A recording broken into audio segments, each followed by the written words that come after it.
আসসালামু আলাইকুম সবাইকে। আর নয় লিবিয়া এবং লিবিয়া থেকে সাঁতার কাটটা ইতালি দরকার নাই ভাই। মালয়েশিয়াতে থাইকা মালয়েশিয়া থেকে ফ্রান্সে নিয়ে আসি আজকে দুইজনকে।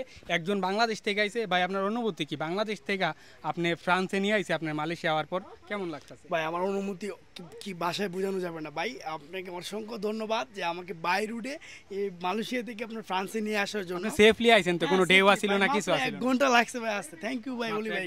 ওকে, আরেকজন উনি মালয়েশিয়াতে থাকে, কাজ করে, ঠিক আছে, উনারে নিয়ে আইছি। ভাই কুয়ালালামপুর থেকে আপনারা ডাইরেক্ট ফ্রান্সে নিয়ে আইছি, সেফ ফিল করছেন? হ্যাঁ, অবশ্যই সেফ ফিল করছি। আসলে মালয়েশিয়া থেকে অলি ভাই আমাকে বাই রোডে ফ্রান্সে নিয়ে আসছে, এই জন্য অলি ভাইকেও আন্তরিক শুভেচ্ছা এবং অভিনন্দন। যে আপনারা সবাই চাইলে অলি ভাইয়ের মাধ্যমে মালয়েশিয়া থেকে বাই রোডে ফ্রান্সে আসতে পারেন। তো ফ্রান্সের জীবন অনেক সুন্দর উপভোগ করতে পারবেন। অলি ভাইকে অসংখ্য ধন্যবাদ।